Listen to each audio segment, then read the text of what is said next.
Welcome to the Love is Our Nature podcast. Here I am again. I'm so excited to record this episode.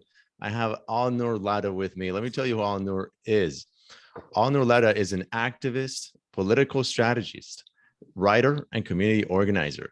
He was the co-founder of The Rules, a social justice think tank focused on systemic alternatives to neoliberal capitalism and a social movement support organization. He is also a co-founder of Tierra Valiente, or Brave Earth, a center for applied cultural transition based in the Northwest jungle of Costa Rica. Alnoor, welcome to the Love is Our Nature podcast. How are you? Good. Thanks for having me, Caesar. Good to see you. Yeah, good to see you again. So Alnoor and I met at the Visionaries Immersion Retreat that Tish and her team facilitated. It was an amazing event. What was your favorite part of that retreat, Alnoor? I'm not a big fan of gatherings like that personally, so I'll deflect the question. Yeah. Okay. Well, you shared some pretty awesome information in the retreat. That's where I first got to meet you. So I was very appreciative of that opportunity, and I might ask you some things about some of the things that you shared in there. Sure. So just really happy that you joined us. Thank you for making this time. And yeah, I want to start by giving listeners the opportunity to get to know you a little bit more, right? So you're down in Costa Rica. I'm in Miami right now, by the way. So why don't you tell us a little bit about how you got to Costa Rica, a little bit about your background and who you are and what you do? Sure. Yeah. And maybe just to say one thing on the visionary thing, part of my hesitation is even the conception of the idea of visionary, right? Like going to a gathering called Visionaries does not make you a visionary. I don't think people are visionaries as a descriptor of beingness. I see that as a function, and functions are temporarily held by members of communities. And usually visionaries were initiated members of a community, elders, seers, prophetic voices, etc., that temporarily held the function of being a visionary. And it's not them who's doing it, right? There's usually psychedelic medicines or liminal threshold states, or and let's say oxygen ancestors, all these other forces, right? So no one who actually has the function and capabilities of being a visionary would ever call themselves that. And so I just, put all of that out there to disassociate myself with the idea that I was at a gathering where we were self-proclaiming ourselves as visionaries. So it just all of it embarrassing. So maybe just to say that first. And then to answer your question on my background and where I'm from. So I'm born in Vancouver, immigrant parents from East Africa. My mom's family is from Zanzibar in Tanzania. My dad's family is from Uganda. They come from a diaspora tribe that came from a Sufi impulse. So there's a Arabic, Persian, Egyptian, Indian migratory path that led them to East Africa. And then they met in Vancouver in the 70s. They went their different migratory routes and met there, for all the ills and shadow of globalization. There's also that aspect and the beauty and the, serendipity of what happens in a disjointed, fragmented world. So I grew up in Vancouver, and my background is in political strategy, in climate change, in social movement work, in narrative work, media narrative analysis work, discourse analysis, and I've also been doing alternative healing work for the past 20 years or so. And I'm mainly interested in this intersection between politics and spirituality, mysticism and anarchism. Mysticism and anarchism. Anarchism. Okay. How do those two intersect? So, anarchism is not anarchy. Mhm. Anarchism is a very sophisticated political philosophy that has a history older than Marxism or socialism. Um, it was born in Europe in the 1800s as it is articulated in a particular way, because it's, of course, in some ways the true nature of human beings. And anarchism is about localizing food production, decision making, democracy, community processes. There's a key principle of anarchism, which is subsidiarity, which is the idea that the people most affected by the decisions at a local level should be the people who make those decisions. Mm. It's very simple, right? It's in direct opposition to liberal democracy and electoral democracies, which allow us to elect somebody else to make decisions for us every 4 years and treat democracy as another consumerist product. And it's one of the large drivers and root issues of why our culture is so messed up, and why corporate and political power is so concentrated in the hands of very few undemocratic and untrustworthy people. And so anarchism is the sort of antidote to that. And another key principle of anarchism is, one of the kind of taglines of the anarchist political philosophy is no gods, no masters. So there's a deep belief in individual and community and bioregional sovereignty. Mhm. And I also come from as I said, a Sufi mystical impulse. And one of the key tenets of mysticism is the Gnostic impulse. And gnosis means direct relationship with wisdom or knowledge Mm. or the divine. It's an unmediated relationship. So in some ways, the tagline of anarchism, no gods, no masters, also relates into the mystical tradition of no priests, no Bibles, no imams, no Qurans, no hierarchy. One of the sort of initial early teachings of Sufism is Allah is a metaphor for the universe becoming self-aware. So God is a metaphor for the universe becoming self-aware through you, through us, through the collective unfolding of life and consciousness on the planet Mm. and in other realms. Amazing.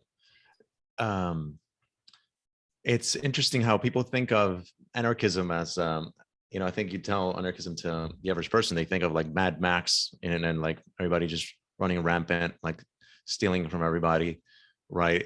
How do you think the concept of anarchy went from what you just described to like the common conception of or understanding of what anarchism is? I think there's been a very sophisticated propaganda campaign against the Mhm. idea for 250 years. Mm. Um, I think anyone who reads and understands and thinks about political philosophy will understand it's probably the only sane political philosophy that exists. Mhm. And actually, we're living in a Mad Max world right now, right? People are stealing and pillaging and raping the planet and taking us to the brink of extinction. And we call it order because, maybe 5% of the population has the comforts of Amazon.com and big screen TVs in their house. And Right. so, and as I said, anarchy became um, a pejorative term to talk about like a structureless, lawless society. Mhm. And anarchy and anarchism are not the same thing, but they Mhm. they come from the same Latin root, which is an without arc hierarchy. So Mm.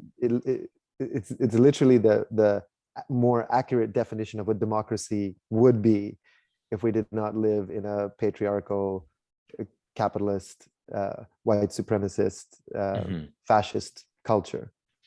Right. Okay.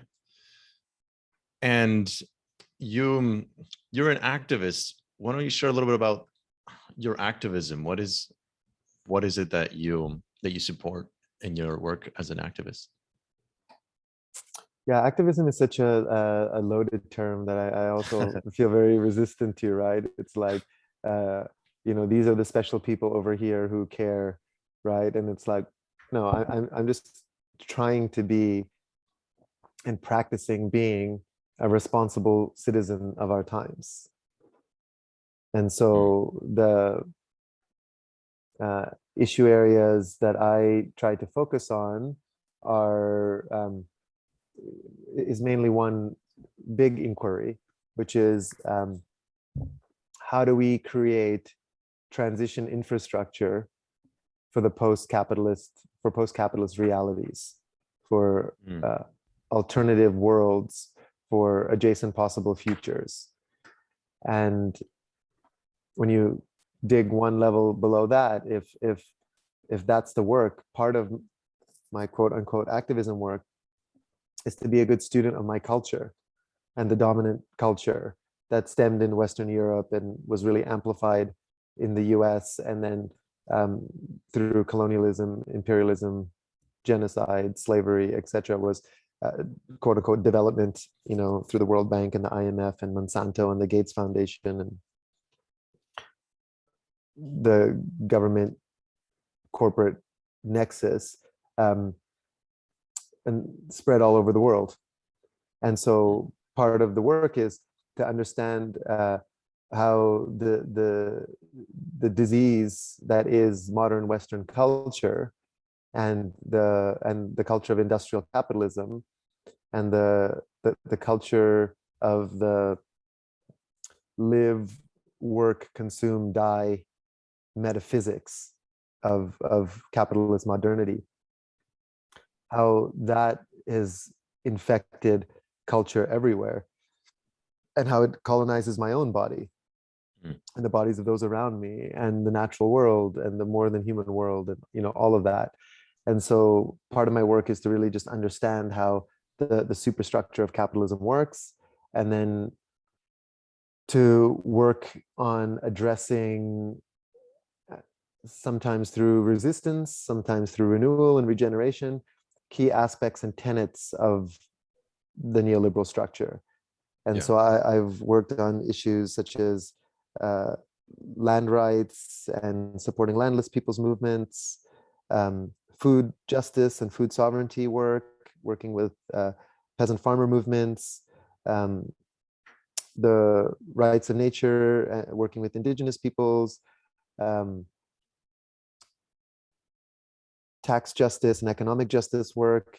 I've spent time on sort of many of the key pillars of the dominant system, and sort of always with that more structural lens, a more constellational worldview, which is a practice. It's not like you have that bigger picture, but it's that systems view is part of what informs what work I spend energy and time on and how I can support, and really thinking through like what are the acupuncture points to speed up both the destruction of this existing system and the creation of the more beautiful possibilities we know exist and already exist in many ways.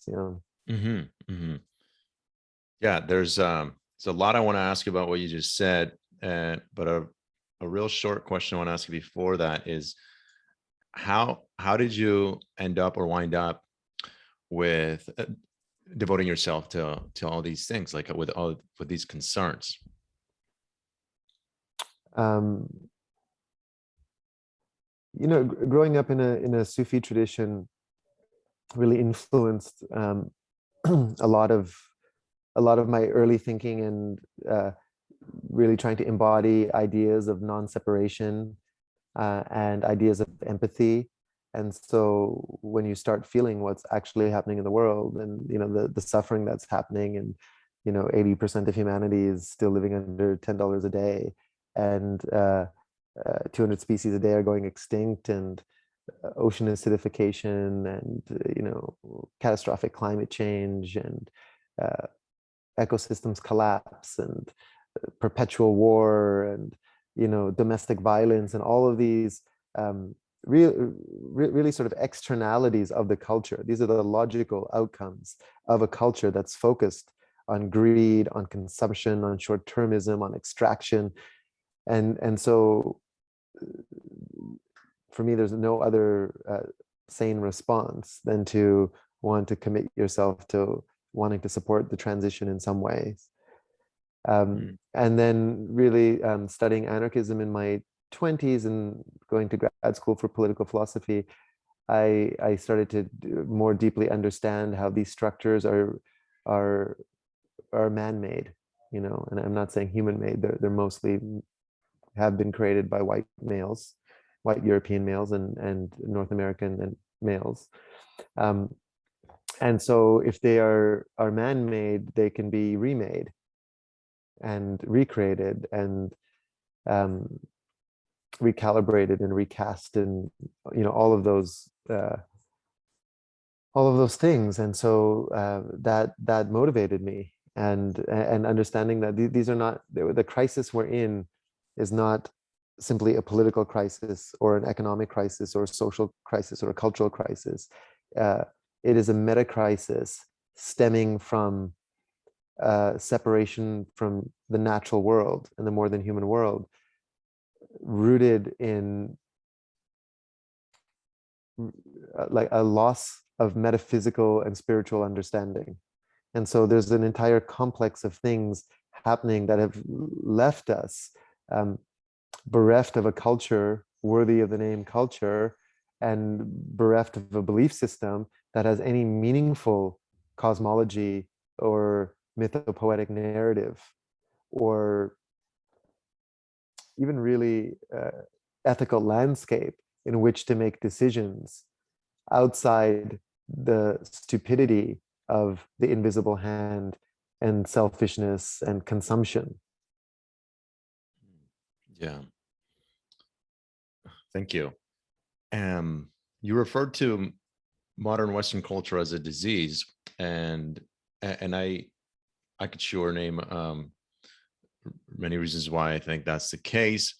I don't want to have it go as a foregone conclusion for the listeners.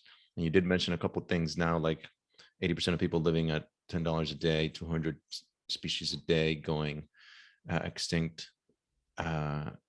Why else would you say that that modern Western culture is a disease? Well, look, let's take when I say that, I'm not saying necessarily that if another dominant culture, let's say, China decided to not retire their navy in the 1500s and 1600s and decided to take on a similar path of imperialism and psychosis and cannibalism as Western Europeans did, we would have another set of problems, right? And there would be another set of consequences, but that's not the case. So I'm not suggesting for a communist future or a socialist future. I'm suggesting post-capitalist futures, which is not anti-capitalist.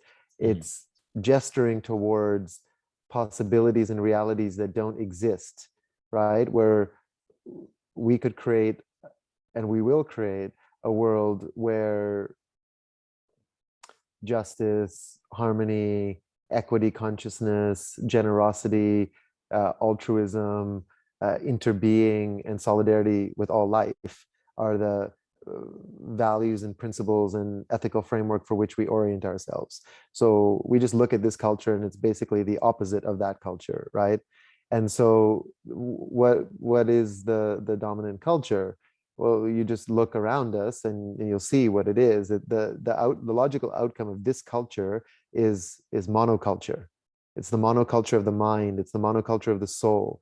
If we just allowed capitalist modernity to go on this current trajectory,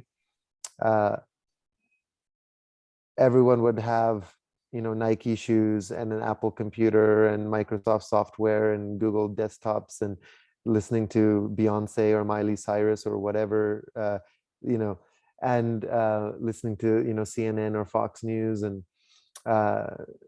driving, Chevrolets or Toyotas or whatever. And that monoculture it's a self-terminating logic. So by definition, it will destroy the world. There's not enough resources for people to consume.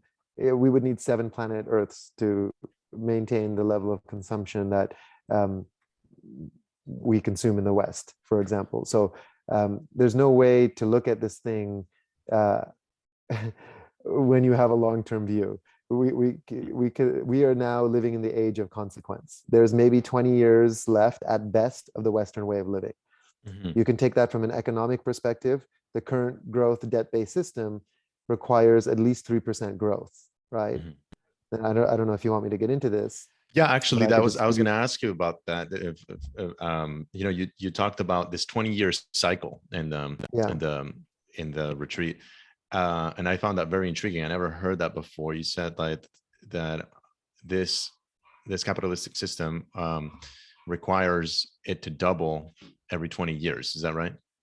Could you go into Yeah. that a bit So more? yeah. So what we have, what neoliberalism is. So, and it's an important word to know what neoliberalism is. You know, it's the dominant brand and the current incarnation stemming from 12,000 years of totalitarian agriculture, 5,000 years of the city-state model, and a hierarchy and patriarchy and the militarization of human life. And it's just its most current form. And it's this belief in market fundamentalism, the individual as the root of all decision making and cultural purchase. Margaret Thatcher's famous line, the former Prime Minister of the United Kingdom, there's no such thing as society, there's only the individual and the family unit. It's this very deep belief that if you take care of yourself only and you behave selfishly, that wealth will trickle down to others. That there's no historical lens on it. It's pull yourself up by the bootstraps, winner takes all, without looking at the 5,000 year weight of modernity that has privileged essentially white bodies to disproportionately benefit from capital accumulation through all the dispossession and destruction that their ancestors have wreaked in havoc on this planet. And so it's essentially a historical worldview. And the way neoliberalism works is that we have, it's a debt-based and therefore growth-based system. So I'll give you a very simple kind of metaphor on this, which is like the 1, 2, 3, 5 rule. So anyone can remember this, right? If somebody asks you, how does the global economic system works? This is a very like basic 101 answer to how that works. Federal reserve systems owned by governments. So the government and bank nexus is at the root of the system. Finance capital is the driving force of a neoliberal economy. Print money at debt, at 1% debt. Commercial banks basically create that money into existence by asking the Federal Reserve to print that money. They then lend that money out at 2%, which is prime, what we call prime interest. That goes through the economy, through the multiplier. The interest rate, sorry, the growth rate has to be higher than the interest rate for the money to be valuable, right? It's basically a Ponzi scheme of sorts. So the pie, the debt creation of the pie, let's call it like the yeast, is growing at like 2%. And so for the pie to be able to be paid back, to be like financially viable, the growth rate becomes 3% roughly. It's the minimum World Bank and IMF and bankers and lawyers will tell you, and economists will tell you, is necessary to keep the whole house of cards afloat. So that the global economy is growing at 3%, which doesn't sound like a lot, but it's an exponential function. So 3% growth per year means a doubling of the global economy every 20 years, which means twice as many Big Macs, twice as much industrial agriculture, twice as much extraction of resources, twice as many cars on the road, twice as much rubber, twice as much destruction of the Amazon, twice as much pollution of water, twice as much fracking, et cetera, which is unfathomable, right? We've already crossed 4 of the 9 planetary bounds. So from an ecological perspective, there will not be another doubling. And from an economic perspective, money is just an IOU. So there will not be another economic doubling. And so we have both economists and ecologists agree there will not be another 20-year cycle left on the horizon. And so then the 5% is important. The 1, 2, 3, 5, to just complete that metaphor, is important because 5% is the return on capital, which essentially means that if you, in a debt-based system, if you have capital, you become exponentially rich as a capital holder. And if you have debt, you become exponentially poor because we've invented this thing of compound interest. So,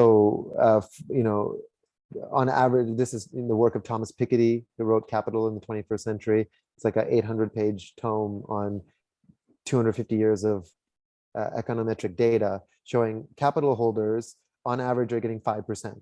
Now, if you're part of the power elite and a 1%er and your money's in hedge funds, that might mean you're getting 8%, 12%, 15% return on this made up capital, right? And what that means is that they're getting a disproportionate piece of the pie. So it's not that inequality or poverty, these are just externalities, right? As economists call it, these are sad byproducts that are fixable. No, this is the logical outcome of the system.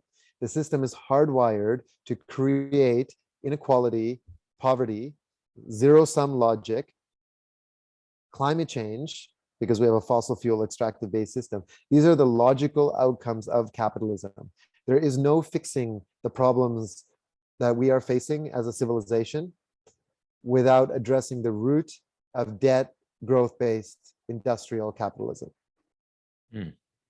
Yeah, and you said also like not even cryptocurrency is a solution, right? There's a lot of crypto hype men out there saying like Bitcoin is the answer, right?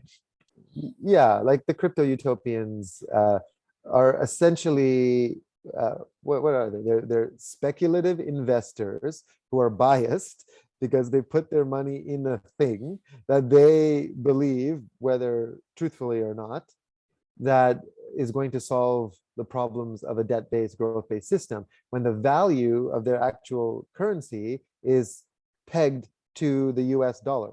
Why is Bitcoin valuable? Because it's worth 33,000 US dollars, and you can exchange it for debt-based capital. There's no solution in that. It's a diversification of means of exchange, and outside of Bitcoin or Ether or whatever, the technology of blockchain could be useful, but it's not useful right now. It's taking up huge amounts of energy, and it's making essentially mostly white Silicon Valley males richer, who then fuel the hype of an alternative that doesn't exist. So all this grasping for silver bullets, this is part of the psychology of being in late stage capitalism. It's the psychology of being at the end of history and the end of time. And our bodies know it on some level. So we're either in complete optimism or complete denial, or some kind of tech utopian, crypto utopian future that makes us feel better about ourselves, believing that we're saving the world by enriching ourselves through crypto. But they're all functionally equivalent in the sense that they are not useful to the context in which we are operating. Yeah, and like you said, I mean, the system is all intertwined at this point. So even, I mean, with your Bitcoin, you're going to buy stuff that was manufactured inside of the same system anyway, right? Yeah, exactly. And there's the production consumption argument. It's just within the same economy. That's not a circular economy. It's not a regenerative economy. It's an extractive, globalized supply chain of destruction that is not going to last. And then also the fact that we don't know what collapse is going to entail and what that even means, right? The latest IPCC report came out 2 days ago. The International Panel on Climate Change, put together by the UN. It was front page of the New York Times and the headlines around the world. All of the feedback loops that scientists are predicting for the last 30, 40 years are happening at faster and faster rate, right? What it's going to mean to be on a planet with a 2-degree or 3-degree rise in temperature by 2050, which is not far away, it's 30 plus years away, is unfathomable, right? We're talking, there's just to give you an example, there's one feedback loop, which is the Siberian ice sheet, that holds 12 times more carbon in the form of methane. So it's faster acting, more dangerous, 12 times more carbon. So we've already increased temperature by 1 degree since the Industrial Revolution. And so now we're going to release 12 times that in one feedback loop. So as that ice melts, it's in smaller and smaller pieces. Those pieces are melting faster, hence this negative feedback loop. then you have Exxon, Shell, Total, etc., all the fossil fuel companies now digging under those ice sheets because there's access to fossil fuels, which is then creating smaller pieces of ice, which is speeding up the whole thing faster. So we have no idea what's coming down the pipeline. The psychosis and the greed and the desire to take as much as we can and be as comfortable as we can before life as we know it obliterates 95% of humanity and most of the ecosystems in the way we understand them now. The earth itself will of course be fine and will self-regulate, is so insane, right? Like that's what we're facing. So even the belief that we will have internet and working satellites and functioning energy grids, like this is all delusional thinking. We have no idea what is going to happen. Like the people who are going to survive the consequences of our actions as a species are those who live in community and those who are food sovereign, energy sovereign, water sovereign, medicine sovereign. Just to warn you, I'm in the middle of a storm here in Costa Rica. So at some point, if this ends, we might have to do a part 2. I hear a lot of thunder coming. So yeah, so far not, we've heard you perfectly clearly. So that's great. Yeah, so one thing that I gather from what you're saying is the collapse is inevitable, right? You said earlier you're working creating transition infrastructure for post-capitalism realities, right? For post-capitalist realities. So in other words, what you're saying is there's no way around our system collapsing as we know it. I wouldn't say collapse is a singular event, right? I would say there are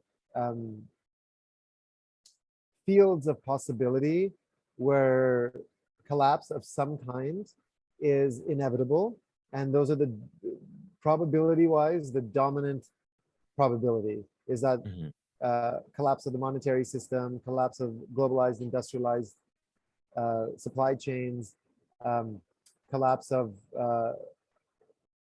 nation states, collapse of democracies that we know it, widespread violence, widespread unrest, widespread chaos is the most likely outcome of the trajectory we are on now. There is possibility and very little probability that we could change that by changing the structure of the system itself. But unless you address the root of a growth-based, debt-based system, we are pissing in the wind. So all of us might have our, innovation ideas and technology ideas and social capitalist ideas and conscious capitalist ideas of let's build Tom shoes and sell one shoe and give another and build our retreat centers in Costa Rica, and it's all functionally meaningless unless we are spending at least 50% of our energy, as a civilization or each or however you are changing the actual structure of the system and creating alternative models and creating strong localized economies and communities, which is the only thing that's going to guarantee less suffering and more human beings living in symbiosis with the living planet. Everything we are doing is a waste of time. The regenerative retreat center in Costa Rica and all the new age alternative healing modalities, all of this is distraction if we do not have a point of view or an understanding how the global economic system works, what the trajectory of our culture, where it is taking us, and what the consequences of our consumption and our convenience of the of this way of living is. Till we understand that, we are not contextually sensitive. That means therefore we are not contextually useful, therefore we are not contextually relevant. Okay, that's one thing I want to kind of drill down in this point a little bit more, because I'd like to understand it better. Right, you said that those who would survive this transition are those who are food sovereign, water sovereign, medicine sovereign, live in community. You mentioned a couple other things. Indigenous cultures, people who have an unbroken history of living in place, with place, with Right. their local cultures and geographies and Yeah. understanding plants, local Okay. ecosystems, etc. Yeah. So what then? So I mean, you and I know that there's retreat centers like every day almost. There's a new retreat center in Costa Rica, right? And some of them are doing a lot of great work. What is it that they're missing then? Like, what's the difference? Like, if they're growing their own food, they're harvesting their medicines, they're living in harmony with the land, they're living in community. How is that not what you're saying is the people that will survive? What am I Let's missing flip. here? Let's flip the question. How is what they're doing changing the broader economic operating system of Mm, neoliberalism? Like, if this is not okay, just about survival of them, right? Like, gotcha. if the strategy is just for self-survival, well, okay, yeah, that's a good strategy. But we need to start organizing at a global level. Mm, We to create bioregional sovereignty, right? And that requires collaboration and cooperation at a bioregional level. That requires political organizing and activism work to resist nation state governmental control. That requires um, being in service and support to indigenous communities that hold the wisdom of place and ancestral wisdom. It requires a lot more of us than mhm. just creating doomsday communities for new agers. Right. Yeah, I see it now. So yeah, it's not about living in like this little fairy tale land where like we get to take care of ourselves and that's it, right? There's a bigger picture here. Exactly. Okay. Can you hear the rain and the thunder? It's pretty loud. Uh, Oh no, you're good. Yeah. good, good. You got a great headset. So can you just explain a bit more what's bioregional sovereignty, just so it's clearer? Yeah. So this sort of conception of the nation state is just it's made up, right? Like the Mhm. Treaty of Westphalia in the 1600s invented the idea of the nation state. Um, so most countries have been declared made up borders created by imperialists and colonialists. There's no such thing as Canada or the US or the United Kingdom or Australia or Japan or whatever. These are just ideas that we've calcified into nation state borders. An island like Japan, slightly different, right? The island itself is, although it has many ecosystems within it, could be argued that that is a bioregion. But bioregions are the natural ending and beginning of place. So where rivers end and begin, where mountains begin and end, where forests begin and end, where waterways of all types begin and end. Um, Mm, so it's how the world, from a biomimetic sense, would mm, organize itself, as opposed to these made-up nation-state borders. And that's a much more interesting way to organize, because we can share food systems within those regions, seeds within those regions, mm. medicines within those regions, etc.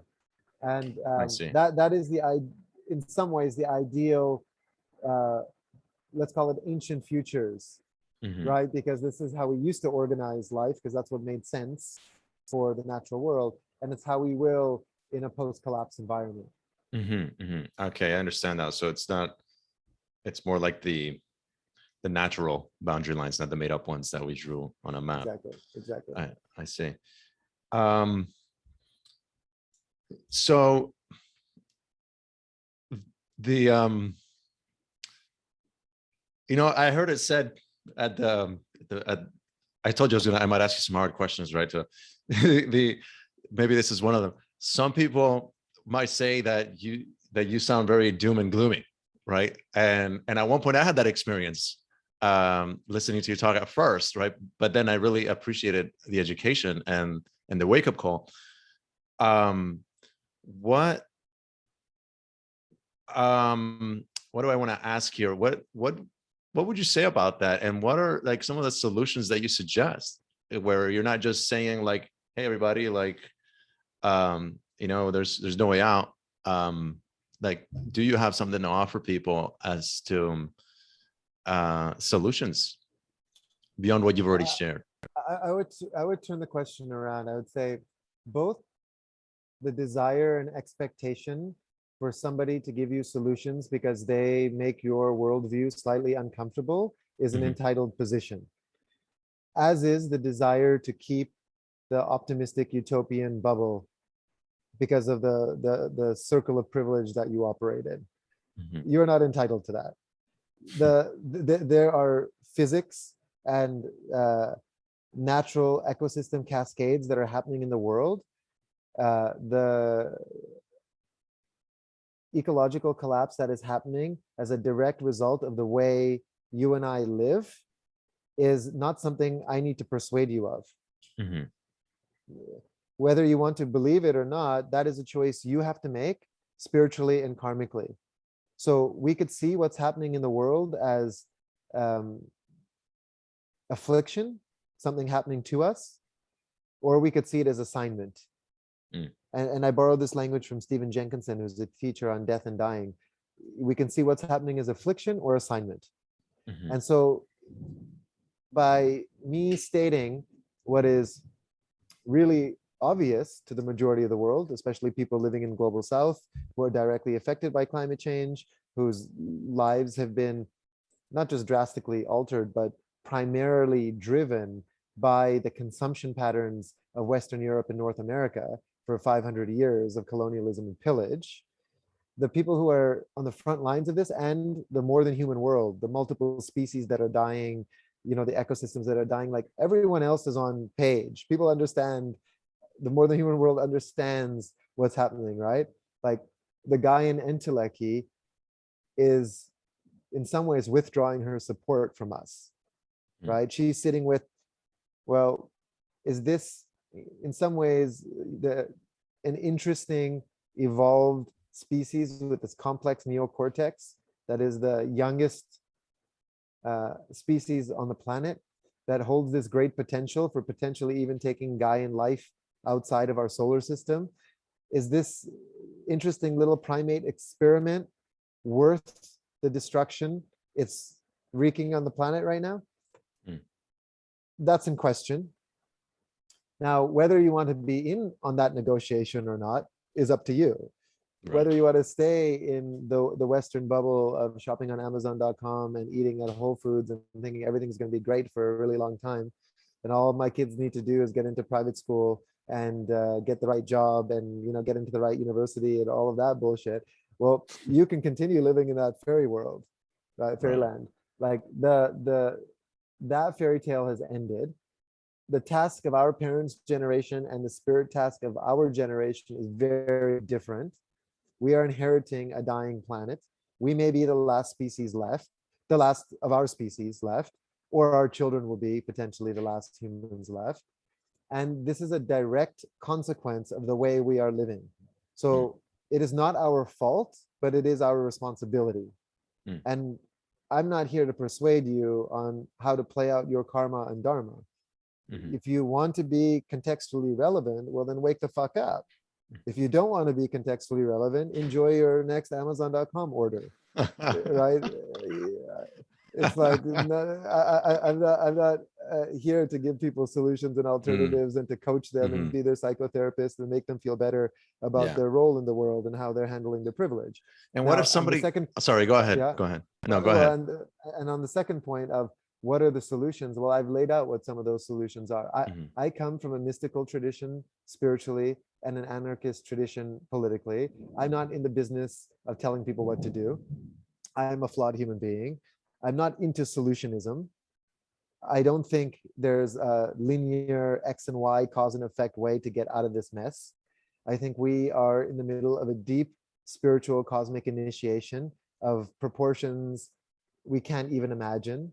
The very future of our civilization, our species is online here. This is what's at stake. And it's going to require the deepest healing and transformation at a genetic, epigenetic, cultural, spiritual, multidimensional level. And the people who are up for that are going to continue to reincarnate and attempt to make this experiment, at least see it to its very end, whatever that is. And we have a choice on what archetypal role we want to play in this cosmic drama. You want to be a consumer, you want to be a passive participant, you want to be someone whose hand has to be held so you feel better in the shopping line with your shopping cart. Well, go ahead. That's not my business. Right. Gotcha. Yeah, thank you. That was awesome. I want to talk a little bit about Tierra Valiente, Brave Earth. You live in a alternative community that you co-founded with your brother. I understand. I co-founded it. We co-founded it with 25 people. Okay, My brother just happens to be one of them. Yeah. Okay, Yeah. I see. And what was your motivation for it, and what is your vision for it? The motivation was to just really live our values. I was living first. Obviously, I said I was from Vancouver, and I moved to the UK for grad school. I stayed in London for many years. I moved to New York and lived there for many years. I moved to South Africa to be in solidarity with social movements there and the Pan-African movement and anti-colonialist struggles. And then I didn't want to end up in Costa Rica. I used to joke that the last two places in the world I ever want to end up are Bali and Costa Rica. Too many new age people, too many healing centers, all of that. And the universe was like, you have preference, slaps me in the face and says, enjoy. And so the intention was essentially to make our attempt at an experiment in living in post-capitalist ways. So we bought the land, we put into a trust. We believe in stewardship, not ownership. There's a direct democracy governance structure. We run it as a cooperative with the local community. The profits go into a mutual aid network in the bioregion. We're not just trying to be food sovereign ourselves, but trying to create bioregional food sovereignty. And it's an experiment. And the idea of like vision, I also feel, it's a bit of a neoliberal concept in the sense of like, here's our mission statement and our vision statement, and this is what we're going to do. It's like, we bow to divine emergence. We have a prayer rather than a vision, which is to be a useful experiment that may help others and embody post-capitalist realities that are based on trust, generosity, sovereignty, gift economy, interbeing with life, solidarity with the global field, etc. And I don't want to pretend that we have any answers. We're just in an experiment. We're 5 years into an experiment. We're not looking for people to like come and visit and selling workshops and being excited about that. Like, I don't want to be in the promotional game. It's like, we're doing our experiment. We're happy when other people are doing their experiments. We're great to know about it and be in touch. And no one has the answer to what's coming. We're all just trying to practice and build these atrophied muscles around what it is to live in community and to live in symbiosis with land and to be in like permission and dialogue with a living planet and a living cosmos, as opposed to imposing our will on how we think things should go down. I see. Wonderful. Just so you know, I just got a warning that the internet's going to go down. Okay. And I'm also looking at time. Yeah, so that's perfect. We do one more question. Yeah, exactly. We are almost out of time here. So yeah, the question I'd love to ask my guests here is, what are you most passionate about?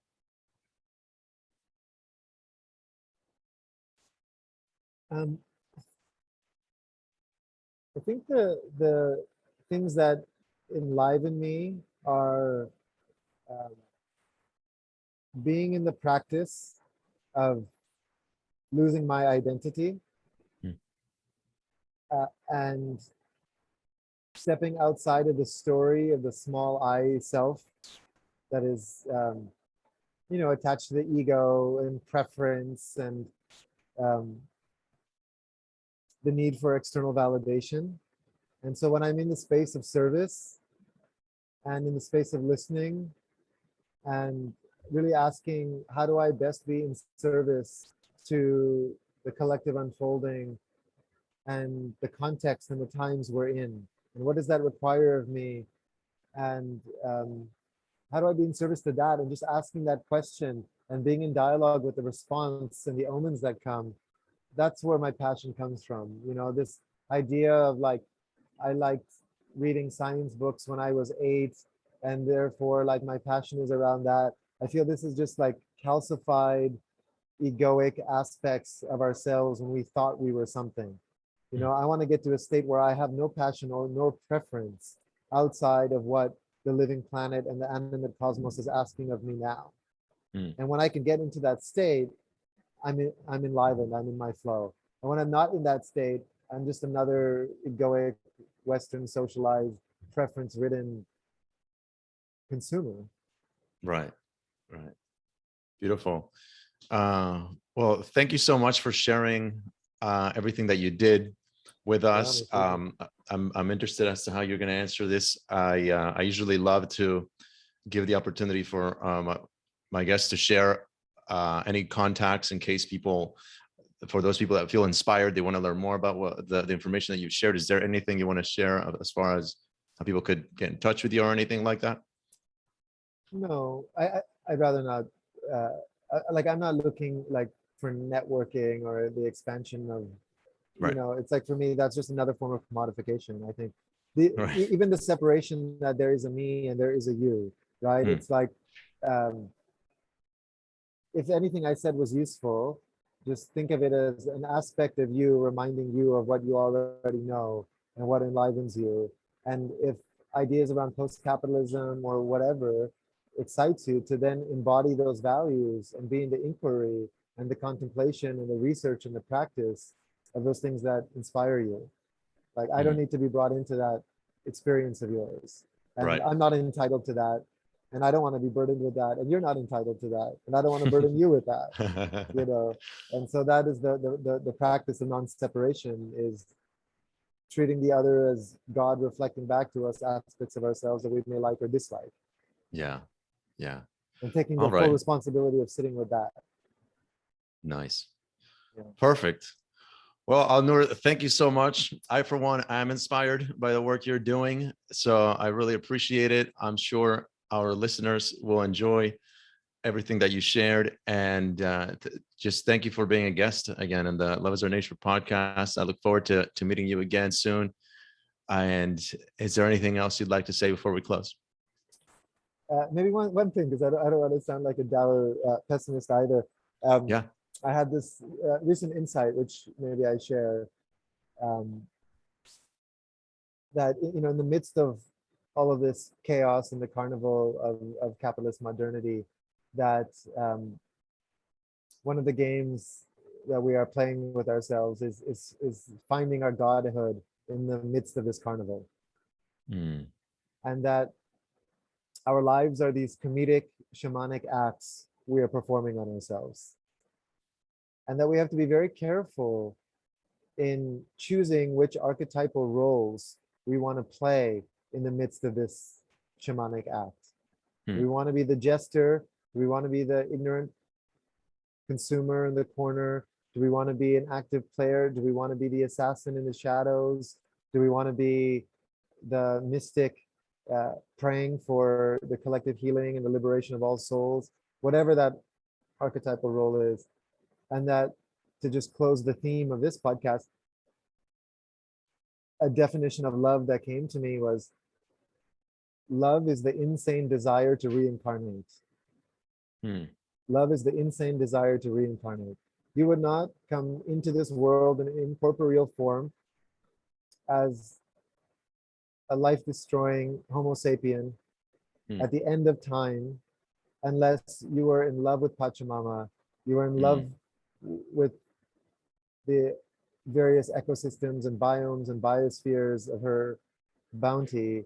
If we were not in love with the other human beings and the more than human beings that we chose to reincarnate with at the same time, like, this is why we're here now. Wow. And we can choose, to see this as affliction, or we can choose to see that as assignment in our marching orders. Wow. That's beautiful. Well, there you have it, listeners. Thank you for listening to this episode. Thank you for choosing to be in this incarnation, doing this work in this transition that the world is going through. And thank you, Alnoor, for, I want to say your leadership, but I don't know how you would react to that. Not well. What was that? I said not well. Oh yeah. Yeah. All right. Well, that's everything, folks. Thank you so much. I really enjoyed this conversation, and see you all soon. Subscribe to the podcast. Give it a like if you enjoyed it. Share with your friends, and we'll see you in the next episode. Bye, Alnoor. Thanks a lot, brother. Thank you for having me. We'll talk soon. My pleasure. Bye.